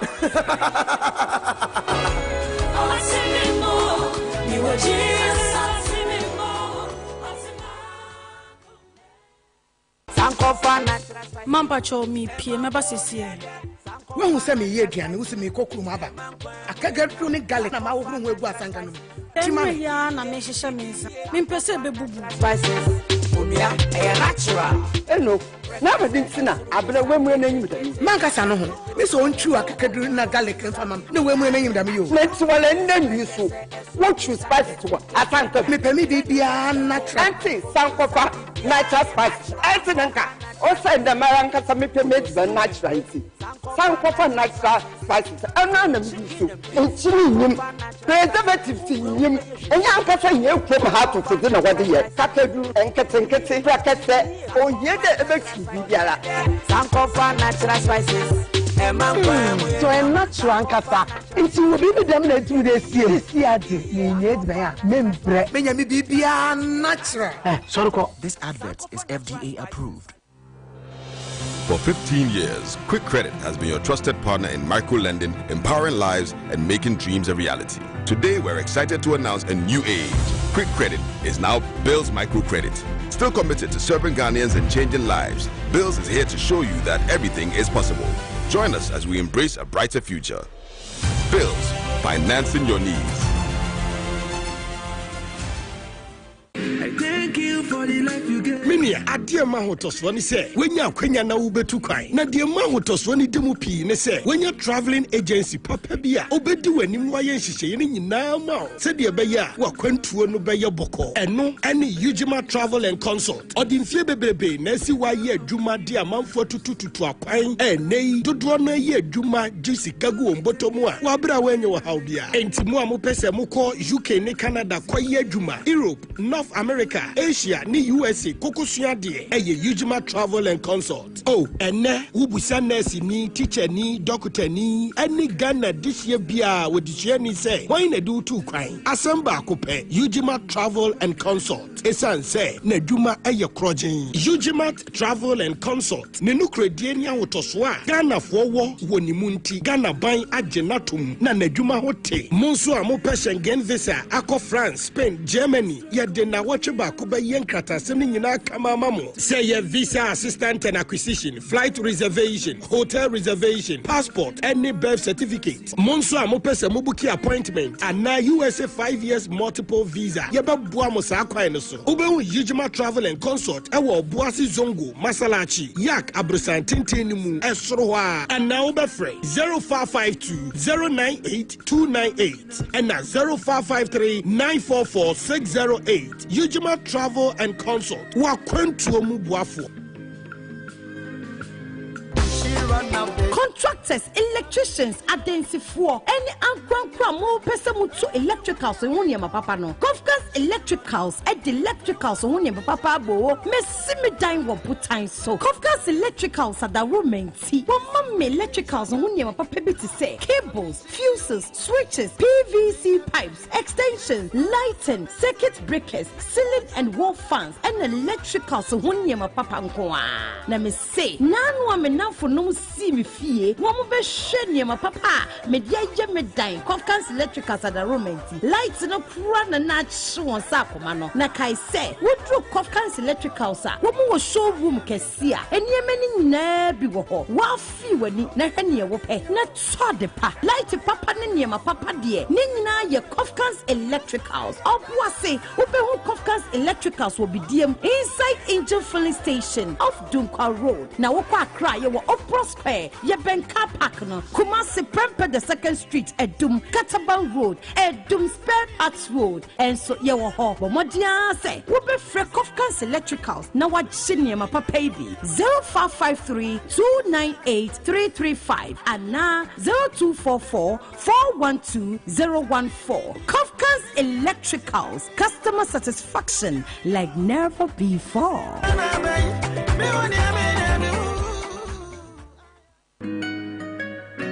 Minia emu anwa toiletries enkwadaniane in fact provisions woni amadie eye Opus Ventures oh say ye drinks mo awodo emo bay na wo pe anade bay pa na wo pato wo Opus Ventures ya wonye binto say wo pe disposables ne cup ne plates any de kika wonyina wo benya biato champagne ne paper wines awodo bia wo pe no ebi wo Opus Ventures say wo ba Opus Ventures na wo to niema bebre me yehu say yes what to niema pa oh ye chawade na ye tete niema no soma eno ye kwanhiro nkoso a ye de dawase se wa beto niema wo Opus Venture se wo ye dwumayeni bosomia so na ukototo provisions abegu dem Opus Ventures obebua no atete bo no so ama se wo ye awofo na ubeko school wo pe provisions ya ma no eye Opus Ventures obewu Opus Ventures e wo Obuasi akaporiso bus stop ho a ana wo be frɛ 0244 464481 ana 0545 044 789 Opus Ventures ye niema nyina ye papa na bua ne de da fom Ahima walante eno ankro na bedru yo na mepenkonwa papa e de agumi hotel mama sini foforo ni mu wonni how asantemantam hade eye baabi ba ko pe J Furniture Works what the leather any materials papa and ye ni nkunya na wo hu ni nkunya na wotumi say yes e hu chankasa wo bia e penkunya papa to aguni dem any hotels ahodo a e ho no bia na ni kire J Furniture Works e be ma dining chairs center tables any quality bed e ba no quality leathers any materials e di siesie nkunya ho a J Furnitures nkwa na papa J Furnitures the quality leathers any materials etime hye enkunya dada ho ayamono se soko sa enye fa me chiri krom me pasase asidan ansa na makọ ohema enye wetwa fufuo ma na tonkwan mu agye furniture works ni secret ba kono no eba na dansi a wo yade se o pasase to ana wo asase wo pasa wo ton fie ana sa pasa wo to fie ni nyina agye furniture works ebe di ho dwuma amaw ene di sam no se ne nsase no so de manso bia eni ho eba hardware open roofing sheet open shovels paint any building accessories bia obenya biwa na hye enye no nko eba no plumbing accessories a owo ni nyina ebi Ajay Furniture Works. Wama minima nyina abwa no. Na mehu wamo wo he. Ajay Furniture Works. Awa Obuasi Kaporiso. Ofaka usimesi wa Ajay ho a. Freno awa 0592. Ajay Furniture Works. 435-427. Ajay Furniture Works. Anasa 0244. Ajay Furniture Works. 663-885. Ajay Furniture Works. Wama densie eni edemo tisi ayo. Nipa da fono krana. Pese mi kunya na sheye muma abroni semoni adosu yemi ye yesa ye twai yesa ma ye kai ba behwe na konto komi jama na dawo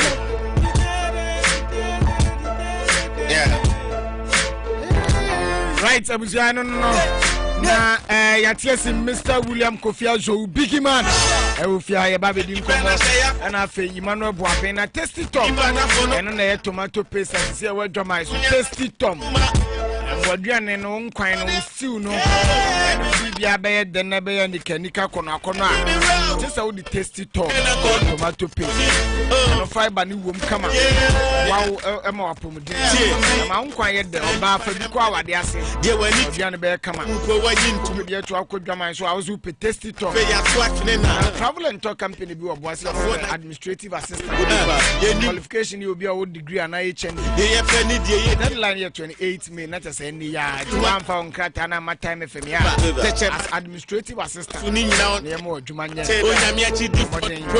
trust limited the Lumi Trust about eku eye malaria etu ase malaria no Lumi Trust ni bia no let me edu akagina mu pebito e pharmacy shop bia ben good morning heba Mr.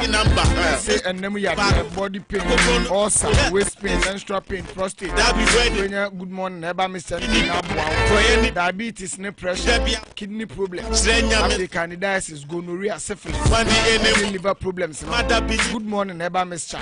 bet me edu akagina mu baby eton bibiduro bia no enye nipa moja na da bia ye bia guyo benya bia to afre 0244372983 na yewia no akọ Andro Pharmacy Limited no akọ tunro open no ahodo ato e akọ good drug store na pharmacy shop ketwa bia wa bia no obobode e dia wani ache mo Andro Pharmacy no bia ubenya bia no town hall animu our Central Market 0241452057 0241452057 mano baba eno nsumum komo eno no erade na bakery sell per bread ata wodo ani bechemu esam na open so a benya bi wo ho ayahwe obraha bebu benya bread ani esam ato ya fresh 0244386445 mano odoto bri rural bank bank boafo bank bata bank ado ho bona akotokro nkasoro mo se brai na be ye customer na apabusi a benya bi Obuasi branches nyamienu ba ko ni tutuka police station ne die no hwe na ba ko so wan to Boasi White House ban chen wa afre 0322914454 wo munyo so ofa besi a wo for quick credits investment micro credit for no mama ubi ya credit agents no mama eye besi sanko for natural spices so badiane ye de aduane akono ye natural ntu nya bi e de ya stew na wo nkwan na obefa wo ho use na seasoning na boa mo aduane ye de kwa German so also Sanko for natural spices Opus Ventures honey call Milo milk sugar there's a provisions in it there ubenya bi wo ho na insecticides diapers baby wipes ubenya nyina bi Opus Ventures na monte do atuani mako akapoliso ba stop na be hu ye fresh 0244464481 Premier Poultry Ghana Limited so edin takrabua hu bia opese ye kire sen ye nyemwa no kwete akoko an takrabua na ope ye products ni bia omodian frey and I be Greek officer Ben Wall. Ya boy 0547 512613. You must the guitar, you must photography, videography. No, Hona Bebani yetimi aboa. You must come for you to an air who say che. Over here, Chakwan, your wall. Atuli Panebre, yes, Mangwas, BCG pay points. Let's see why. Reference 024447 0244740361. Yes, so that's Mr. William Kofi Azo, big man. Good morning. Good morning, Gavin. Napum. Long time. Who Ache? Yeah, sure. Honestly, I say, baby, you do see voter registration. Yeah, church reading. Elections, open so we need elections. Sabri now also born home modern. Now we are family, you'll bet me be a. But Ghana's elections, he be you. Now to me, I mean, go in the US and so almost Rudia, Ako voter registration. Political parties in any British said Ghana and oh no, the United States, any other European countries, no more system. No, also, almost data collection. No, they already have the database. And a Indian and say Edian and no credit so what the point is? No, we are being very frank over. Yeah, had the Unya, maybe I'm missing your maybe until so be in down. So here, let me tell you. Now that your quality your data to have a database from the scratch. You know say we are. Obamu say I feel no you no. This issue of say your registration or so quite training as if no will not come in.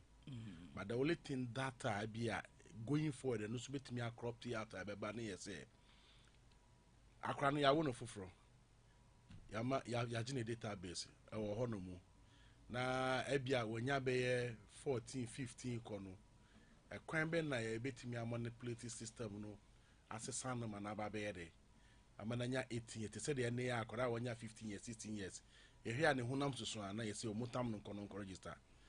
What the point I say? And that will be the next thing now. I bet me I had a crop tea app. And on the bed, the two political parties. Say, quite exactly. They temper with the data. Or that's if individual ones now with me as a son, maybe woman. I can't cut a bird that's in the panel and this in as well, young people. Or bet me that I know so bad idea. A bebem datching. And Tianoso Crampono, say, Kwabasana, the IT director, and I said the IT directorate of the political parties, no. We also need to be very smart. What I think is a way to be bold running and in your could and I say, Eja, kakra. So I copinta my GDB buying ya be education and be a jatus and no. It will be very wrong and bad. It will affect you, say unya 18 years. Na we pro who ekokonya 18 years na. Wakasa na where they we say because unya juma be ya. Now or say be a retirement be at the age of 60 years if you be no more test we be so no more be count ebia now obenya o 60 years now that so here we are very strong. The one was that was it yesterday and I say me right office be because police in Penifoni bi ho na nipa no oti ho no mu the oti way police near I won't go retirement. You go to do emile. Won't go retirement. Won't go retirement or see one police new. Now you see way 1 year 60 years or go retirement. It tells you clear. Sabin pregnant say yeah area. Not what temper with the age. Yeah, sure. So first one, you know you. First one, the net across the baby. I know money. No, you don't come money. Friends, the money set the AG for Nazivana. No more. Even earning today, as I speak to you, so call a year. Your friend is school need be more. Obi o no poso. Or the obi certificate in the coin. Nipa ni ground or the poso or chadi. Also, you also class as a number retirement. Oba, that person will be late to the classroom. Maybe or crana, I didn't know what crana or to me and make any research. But what temper with the age? It's also all right. Ima, good morning. Good morning. Now here. Nyanko pa dompa bibia e kama pa. Yeah, nyamia say MPP Obuasi West. Obuasi West MPP de nyanko pa dom bibia kama. O share munyanfo kweko ajaman kwatin. The OCB ye juma o parliament wa sheye ni munyampa o share Honorable Elijah Adansi Bona MC Ejumedi a Odiboa Obuasi Municipal. As an town meeting. Yes. Me chema for on the na afina. Me won say cars siwa in chombesha se ba. Also because of the registration into my very busy pa I say mean to me see or answer, but I know very soon they will be starting and I know say Obuasi they were in penny. Oh, was it 10 o'clock? No. Yeah, they were paying. We bear last one, Emma cake. No. Adansi. Yes, for the MC, by MPD, more time to come. So, was it the BBI come because you're MP ni MC ya, or more general was a phone can come. Now registration ya na aji abo so any easy. But so far, was West constituency there. Mefa konya we son my board. The Ghana Police Service I will boase her about so say security is very tight. To me because a police phone go cry. Na baby and to question na security in your title. Okay. But na was for na chom ho ase. Sure. But police also born home because baby security your title. The whole world baby no security your title White House. But some of the lad in the echo bo Pentagon. And the end but I'm funny imagine some there is no amount of security in the betting protect it. But I know man at some once. No correct. Because they see what do German. Send a police for you now. Not police for you. I could too, but see. Yeah, sure. But so far dear, me koso asa okay, me bobo as for about so both MPP NDC. Police for now your man family dey. Ya ama peace a prevailing. Na masabo yi se so abaso. Na ma kire o mo say de dwumadi o mo di ne de aso ye right but as bigi mama sha se o ona mete on ka change mama sha se o former president John Dramani Mahama pa international community natural and I say business you for more Ghana hano say memo monko because there's always light at the end of the tunnel. The next NDC government the nyoma begugu akwam se ne be ya o munwuma egu no ebetimi etimi asa gina na so no ma ya adwuma nyamfa so amanfo se hwehwanimu eno hwehwanimu ade no koye no kwa me da se ma me fa sa kunyes na me charity for titru ye nuanom a ye me NDC for ona mo within the Adansi enclaves na me chechi am ni parliamentary candidate to Ura Samuel Abuaji baby obi anope bia no tie nka michia no mini azuma michia no so afi minia first love obana ewo Obuasi West Kwame seriously yura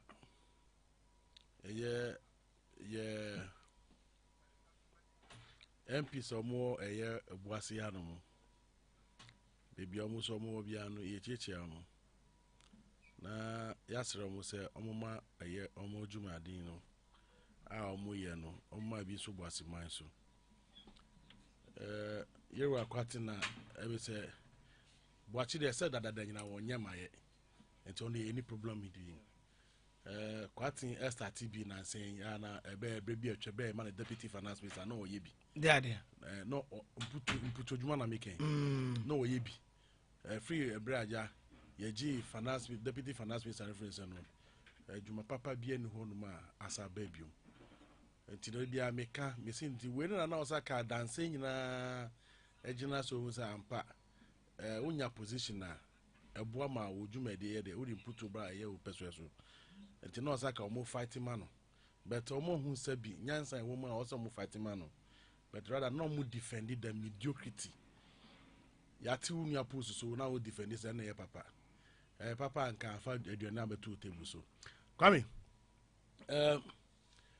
mami mbisa se eyampa se companies ahodo a omo free Ghana mamuam na bomu no omo free amanoni bebi na omo bebie enwuma wo Ghana hanom ama wo me yebusuafo enye bi eya na yebisa se enti no sa company your companies bi honom a omo sate a omo sesa omo kukusaka a omo so omo ko back to omo krom na se omo ko amafoforo so na enokre come mbisa asem accept companies ni bi ko omo krom oh ya titi bi se Nivea omo ye cosmetics 2019 ana when you na me minim Unilever anya Ghana company say Ghana company yes omuti anya Ghana company sa Unilever Nestle Ghana Limited anya Ghana dia sa oh okay ati omuso yes omuti you know omuti products no de ko Nigeria yeah so it's say no kranya sa and Dark and Lovely omuso ye cosmetics they are into cosmetics and there's another Glovo also Glovo yeah omunyina ko na big pen sa big pen anti yes me who was system no watch pen fufuro bi na e was system ba yes omuso ko sa okay set sade na yes se be imperial asema your man penyin that John Dramani Mama the flag bearer of the NDC I kind know I say ayo do ani omane dachi omane kanko ani omane yedie eyesu no sumati mamufo say sa company a ekwe Ghana for bebre na be se luzu omadwuma yeah because Ghana for no ma for mo adwuma exactly anye Nigeria for no yet to go for so what the point I say sure enti wo sra omo ka kire omo say said the omo apene do no mo si apene emmetintin ya be pin sa bre no aka no fa kakra bi wo sra omo twen no mo mboa na nyina ye kan tuma mbom na by December no ade ba ko a de efe ewo eye kebima mi kembia mambo no ye say ye wo period a wona ebrebi atwam omo take decision no so omo ti ase nko ande omo sakunya say sa emre ne so a omo sa che yo manye ni no metima na right yes so yo manye no metima na right no bo obo sa che na adwen biom na adwen no o che no o wakunya say obesi je ne say de na no da no ye ne na say bobe de obeye sa che according to ye na brabo at the point as into kwame yebra John Dramani ma say omo ntwen na nyame adoma December ye betimi ayede asesa nneomam na nyame adona so ono oba wodi si hye papa betu akwem na wa make sure say ade ba ko a eku oman Ghana abre ye kasa sesi apa na ye say etu a ukotopia water cry ye dia tuso no any a problem etu a sabin previous answer o kraka every amanoni na se ka no nya no 1000 cedis a uba ye beji utu obe 3000 mo hu miensa and 9 e wo porto anu wasam that is a mo problem e wo man no sisi a ye kan enti wona o mo bie sa anwuma nyina no sa etu na o manage wo mo no na say MPP aban na nado dan kokofaro ni ne ba wo mi a omoji no anu ni problem ni sisi a ba bigi obi so be kan say ye kan say no under former president John Dramani Mahama a company like Anglo Good Ashanti na ekutani pa be 6000 ye hwe ya ema say eko care maintenance ema sa ni pa ni na ba betre afia ye nyina ye nim ho kire de bai ejobe ka se unim ho anka wo srapro eno nso be ya no come you see sometimes the AGA issue no na bebe na antimi enka ema nenya yi do you know what AGA issue no at the time na ye kasa no na go the bo ewo ewiase afa na nyina no akofom so the projection omo here say ebia by the close of the year you bet me aton gold with this price, bet me aton gold with this amount no etiko form okay what does into projection now here no with budget no na so are aba form so for that matter company no so no I was so to am for car at the same time the equipment or the here adwuma no equipment do na aye dada and also okay fine if that's the case as a business person my me had it me hwe sika me de be lay most of the workers now mo here you know me de be lay them off na ma hwe se me kokra machine fofo na me se me de ye adwuma de betimi de aye de abre me typical example here say what is nipa be 1000 and I say nipa be 100 omo manual insuo manually and now the ceilings you know and say obenya machine ba ko a or bet me ere everything asili nsuo no e dey amount at a point in time. So what it means is that the company ehun say mami go into mechanized mining, so me go into mechanized mining, and remember the number of people I paid them at the end of the month, no budget in the mede. I remember from by so dini na amami me profit margin aere akosru.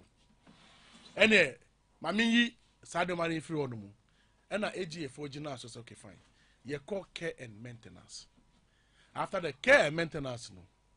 Na AGA for here so many investors. So be kaya be a chum. And a coffee here run good. Yeah. Any Anglo good issue here there a buy. So we are looking at between run gold and Anglo good. The obetimi here there. AG a year company no what me here so my. Now AGA for we're thinking of going deep mining. So they feel so be a deep mining no. Anglo gold obetimi here there. Ako deep am I. Rangold was cancelled. Rangold to meet me here and to me come here. So for that matter, somebody contract near there. Edima AG. I'm gonna bet me into the mechanized mining. After you pay investors, I'm betting me here. I age man. And I fulfill to ata. And I your friend say, and this year free abem. Now, as I speak to you today, Kwame, only me here dream say, I invested over $250 million into AGA and a tax concession on Mudiama. Now you compare this to the number of people on my employment, and I bet you go to the AGA and look for the record. Now the number of people on my employment, it is less than 2,000 on records on time. It's almost 2,000. On records on time back newly. Now it was 2,500. Yeah. What the point I say? But as I speak to you today, about less than 2,000. But say 2,000 significant. That is not bad. That is not bad. The mechanic say, Kwame, sometimes that was over 6,000. Yeah. And to say yeah, for there, then you should be thinking about Timamu for. What the point I say? Say 6,000 and then say you see cash there. I will say GMI by 10,000. But that is not the case. AGA less a year the number of a year or more employment. Well, we know on no profit, the profit margin a cost. And think about it. AGA the profit margin a cost no does not stay in Ghana. Across South Africa. What the point I say? So you ask yourself that decision I taking no something previous. Was it Baba Biggie say what can you say so we because say na okay. And say nanka afford up near ABC dim the na o de to because half a loaf is better than none. Very good. Half a loaf is good. There was no way I said the AGA wasn't going to come back. Really? Yes, of course. Now be bien one HSA be AGA no baby mo. Okay. Now be bien one HSA AGA baby mo. There were other investors and all my crowd or no more back. Okay, o first mommy. That me no no mo come to me ere, o mo timi aba. But the point is that we are the same thing now. You represent for the year, new month. If you remember, over cancer, you and us, we are into it, money very well. And they account about some $5 million a backdoor, by the So this decision of making sure, say, we are going to mechanize mining, let's employ less people from the country. The area noir profit margin of the company, the anchor through. The anchor on my Ghana, na South Africa no was a very bad decision. All right, thank you very much, Biggie. Ima Mamintio. Former president said mo companies or mobile Ghana no be brain na say gu. Na momo de you who so abanda. Mamintio. Kwame man for me that say e wa kwenya de mami. Mami nchia etiefo nyina na me fancha kese ma our member of parliament for Obuasi West constituency honorable Kweku Ajiman Kwati. Na me nchia Obuasi East Member of Parliament, Dr. Patrick Boachiado, Naminchia Kufum, Member of Parliament, Honorable Alex Blanks, Naminchia MMDC, Sawadans Mimana, Titruni Honorable Elijah Dansebona, Naminchia Honorable Faustina Emisa, Obuasi East DC, Naminchia Akrofum DC, Honorable Dr. Maurice Wood, Naminchia Obuasi West Constituency MPP Executives, Naminchia Syria College. Na memfa enchi akese emma time FM etiefo nyina Kwame Mafo say dem ma me da se e wo question ya ade amami Kwame Mafo ya na mete se o man penyini dada John Dramani Mahama kasa Nsem say aya na medwene ho a menti ase o Kwame Mafo yatimemu ha na former president John Dramani Mahama etena ho ma companies bebre den free Ghana na no asa decorating hu biemu saba be ka kire Ghana for say mamenka asemba konchero during John Dramani Mahama time 82 banks and in a collapse in Ghana. About international companies omutumi ko ye bini PZ and BAT. Okay? A company. Oh, movie from Ghana. Then.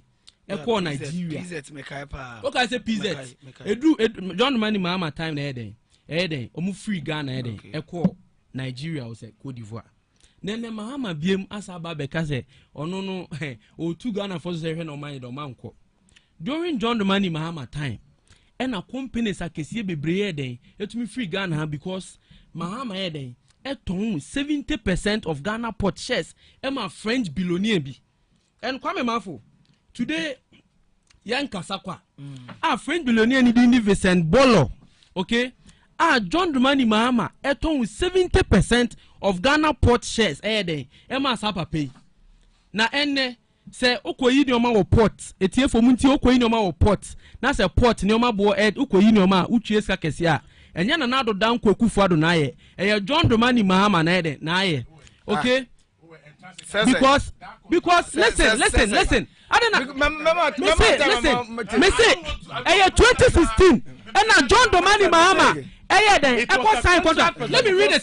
Listen. No. Ghana web na make us free. Ghana web na make us free. Listen. Ghana web na make us free. Ghana web. Or say French billionaire Vincent Bolo has been accused of shady deals and underhand dealings in the processes leading to his companies to control of Ghana's largest port, the Tema Harbour. Or say in a special report, Pan-African publication African Confidentially uncovered how Bolo firm, okay? My member was it the agreement which was signed under administration by Africa Confidential shows how French ports and media billionaires gain control of Ghana's busiest ports at the expense of the public purse. And I'm Bolo runs 18 ports in West Africa. The most recent to open is Tema, a high-tech facility some 25 kilometers from the capital Accra, which serve as the hinterland of Burkina Faso and Mali. It is operated in a 70% joint-owned venture between Government of Ghana and Meridian Port Service. Sure. Okay, 70%. Sure. Okay. So the agreement, which was signed under the administration of then Ghanaian President John Dramani Mahama. So maybe I say that. It's about to meet now. John Dramani Mahama to meet now. Benjamin so.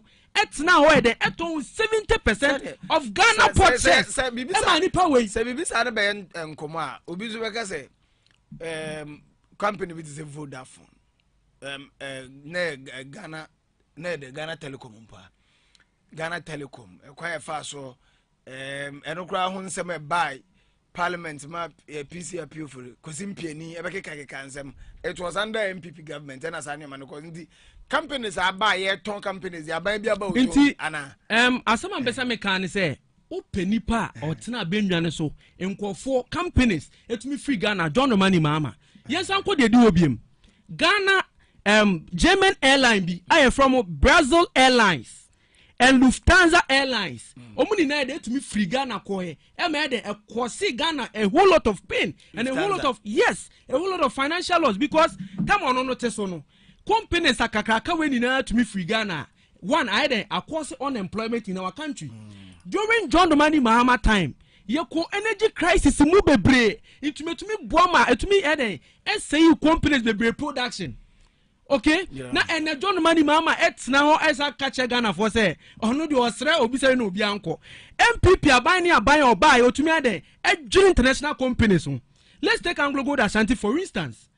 NDC now and Anglo Gold Ashanti eden e call from but from 2017 2018 yenya MP Honorable Kwaku Agyemang Kwatea ojine mo parliament e raise concern emiama Anglo Gold Ashanti tax exemption said almost start adwuma and NDC communicators akato mu ni na trim say omo ba omo kasa han Anglo Gold Ashanti koke and maintenance care and maintenance. I don't know Anglo Gold Ashanti day. But that was the case. That was the case. Because Anglo Gold Ashanti never folded up. But already Anglo Gold Ashanti website. Obecha say MPP abai ne ba ye den yetumi mom tax exemption yetumi mom no ma bebre said omuntu madwuma so and then Anglo Gold Ashanti ba ye no and Obuasi e boost your local economy amedwadifo ye den ye to oma de omo mesi den omo de dan ma han so ye den ye han obi bia ye den ope adwuma so ye den otumi anya adwuma ye. This means say MPP abai a oteso a otumi bo ma Ghana ye den obi ye den enya fa hodie. Intimate straight ATF say NDC is not a political party. I was saying yes so almost. And John Dramani Mahama now no and otumi boy den and me collapse 82 financial institutions. And I say Baba to Yampia say I Mesremo shana manko when anko kwame mafo obekaya society general. So kai kwame mafo NDC propaganda for ne den e ko fast story bi bae and o me live Ghana and o me live Ghana. Yet why anke bi anhemu da.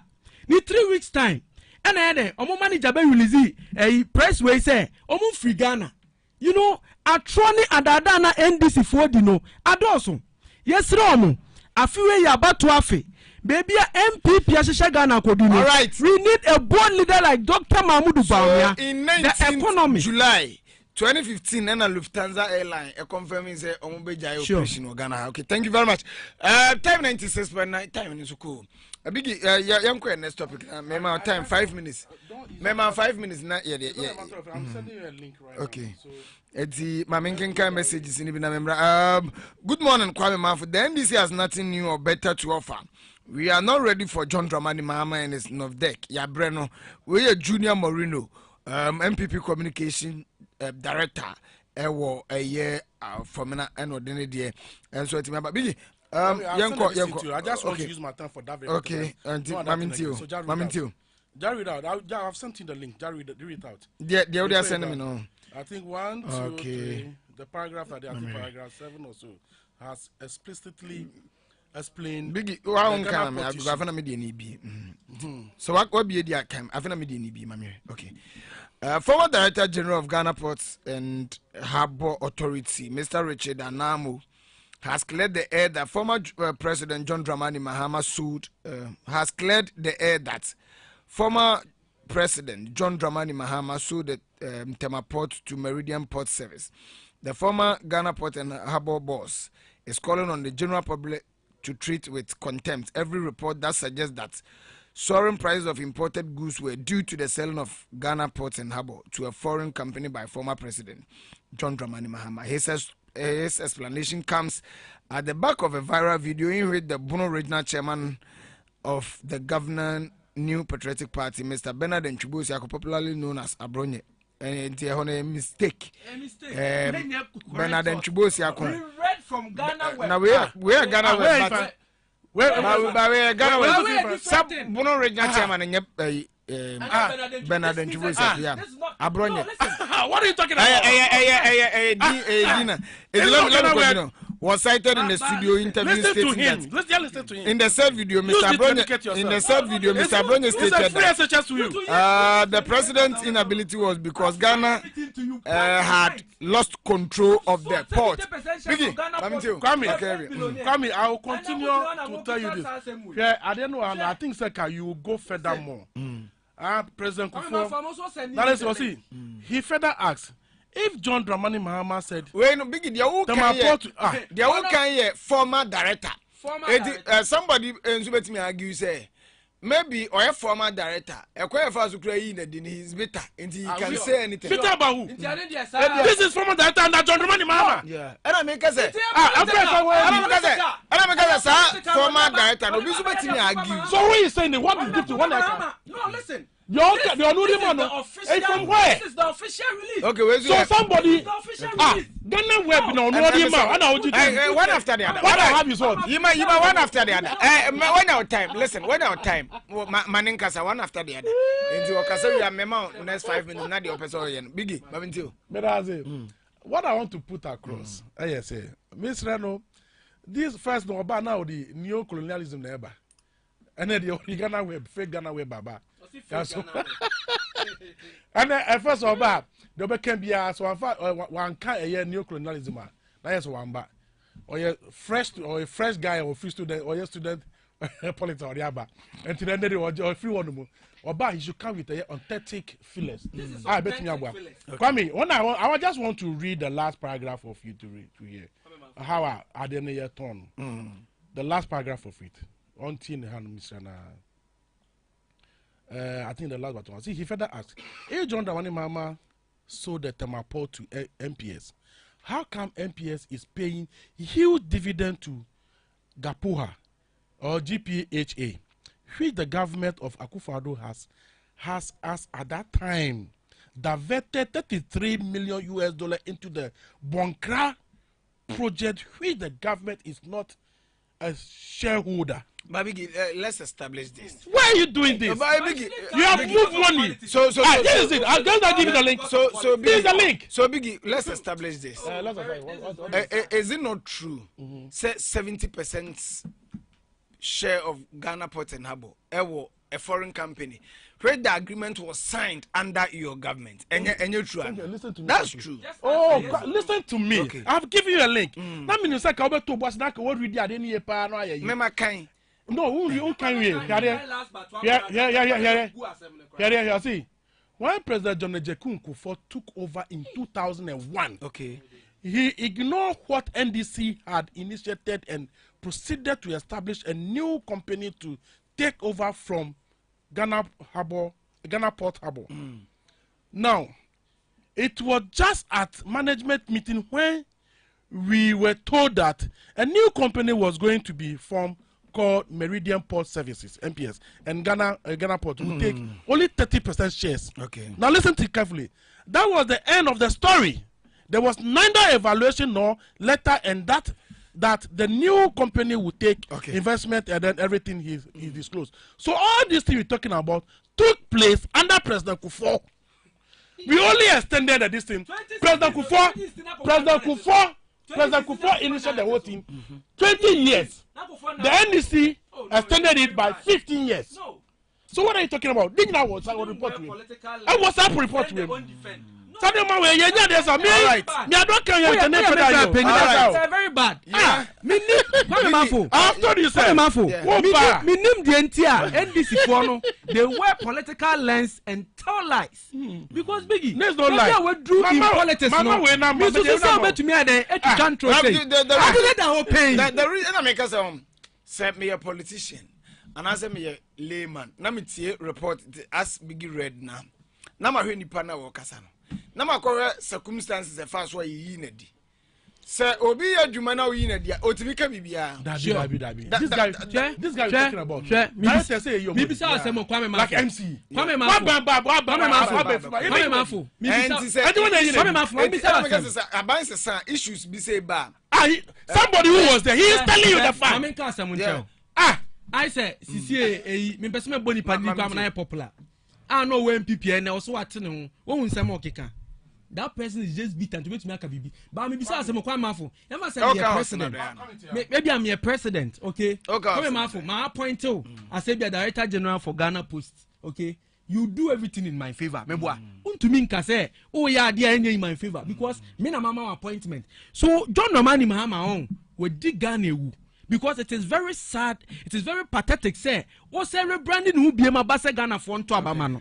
Okay, may kind last but one of Ghana web paragraph natural. It also said MPs overstated its planned investment, which won tax holidays worth $832 million from Ghana's parliament, and that agreement supposedly cut Ghana's equity in MPs to 15% after first agreeing to 30%. Okay, Ghana web na make it free. Ghana web, the last paragraph na meba.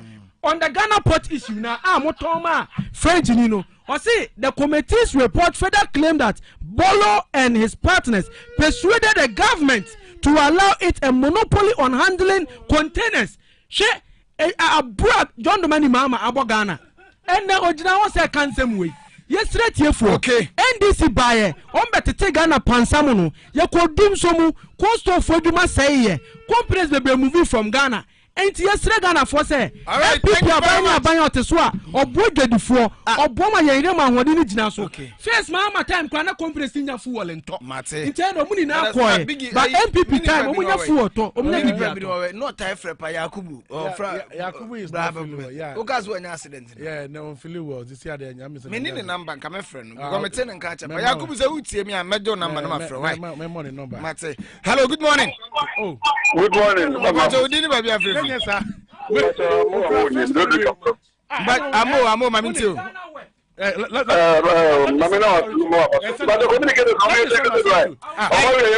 communicators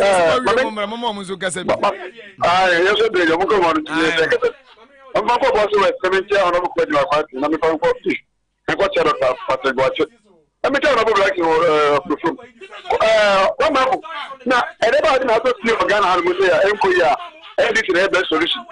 NDC, you had this COVID-19. You Russia, Ukraine war. You Ebola, NDC. It's almost the other thing in a room of the Mutta. The Mama over one channel bar. Now, one of people to the town. Come up for NDC here. Minimum question from Ghana. Disease is here. Mate, Mensomeda say, my phone from Hello, good morning. Hello, good morning. Hello, good morning. Good morning, Sina. Yana Yakub Mamintio. Yana Yakub okay, Yanko. Mamita Fatila Batia Kenny, the game changer. Namicha Samat Abuate East. I told the new officer. Another Zuma, I persuade the game changer. Tina, NPP for Anthony Nomo Castle. Oh, yes, you are done. That's now or Pacific. Oh, no, Castle. Yes, you remember NPP for the South here. Now, one of the say, no, it's slow. So, you are not a start, bro. Teachers are bro. But no, take my floor, my name. Oh, yes, sir. I am saying, what on the channel? I was like, I'm the different goal. Children are not to go through. Ghana say to let you because I come here. So tell you I'm for. I see ya. Smart person. And I say Yana Yakub Mafu from Swintimim. Hello, good morning. Good morning. Honorable Kojo Kwame Mafo. Perfect one. If you are not going to be what you are going to buy. Naminka Bamitio. I don't know if you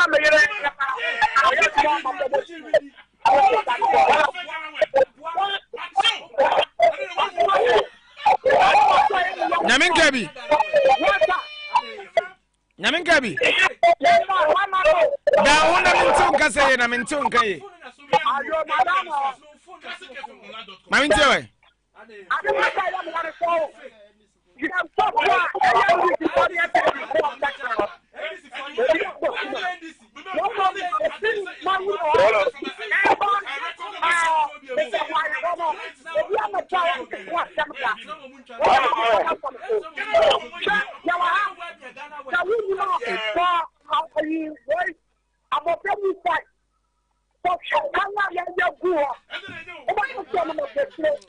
Mate. Hello. Yana mafu from Nyaminke mafu from Nas online kramu nyekle. Hello, good morning. Yes, I would need baby free. Kwaguma mintio.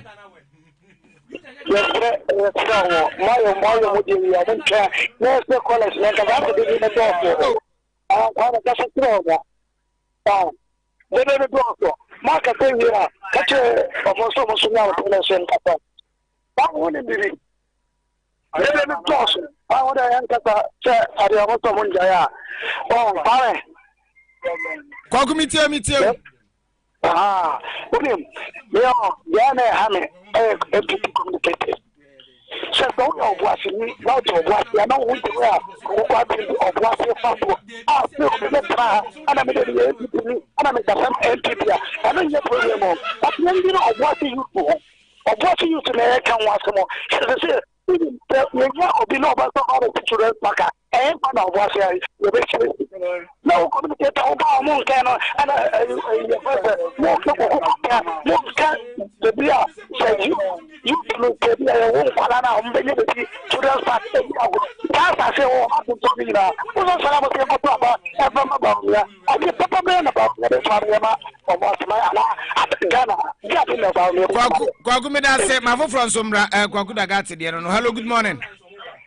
Kwame Mafo ano sewa ejumewura bibia bokodi SK Bolas yam kwani toto me bon toto dia manunjia NDB no wo sidi wo no Kwame Mafo se wo ka Obuasi company na eso Obuasi asena ye eji ejuma ye tia me yewa mahama tia kunya so ma eji egu ye company na katia egu amango ko so ezeze ye amango nyuma ezeze wo mo betna wo sidi so akatia bi daban egu company na katia mo manutum o mi bi o mo magana ba o mi Meso medase mamemfa me next caller. Hello, good morning.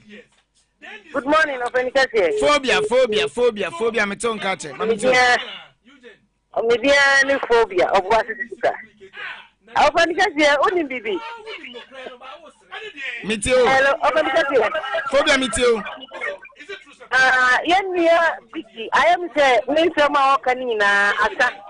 And this woman Yansen Bia and Kabim, on the radio, so much for Papa. I was not big video. At the end, one man, a convinced Ghanaian. I do not say, and this by Omoya, young Pomo. Omoya, Omoya, and a Ghana for ye, and this is Flacunaso. Daniel, as is your almost Oriania tattoo, almost Oriania tattoo, almost Oriania tattoo, Omoya, almost what no positions are. And Evra Kasama Koma so. Open catcher for Sabo Evra, a betman what it. Evra, Yami Yankupon Kaho. Merasipi phobia bafo from Somra. Hello, good morning.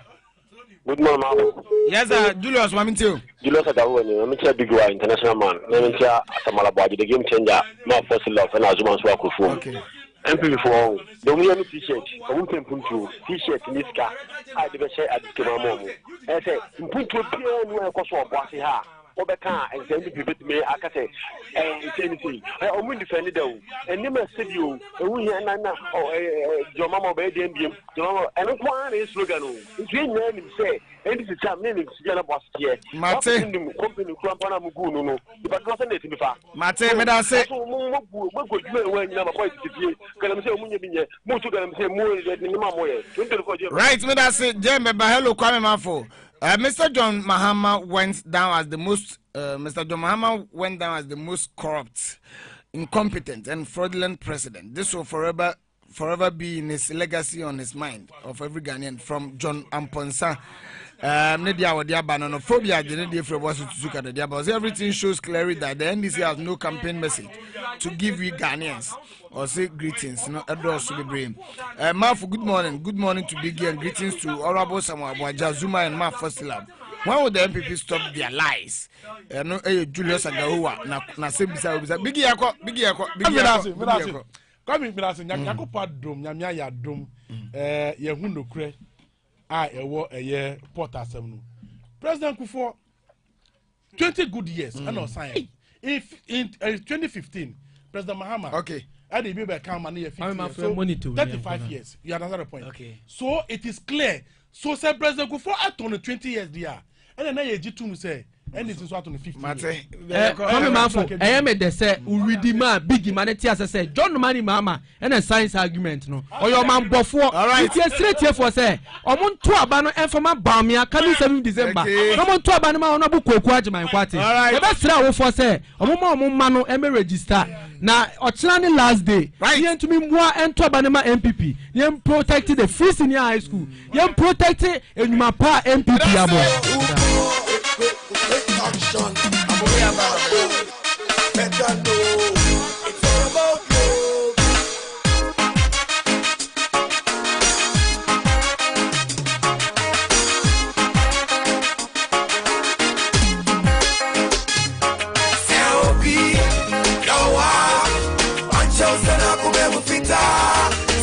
right abusua ya di si ama akosempo for the aka ba beto aso na ma me be a friend of Fiba be Queen wona 63 years akopo sifo akobo mama ne se ono ane ba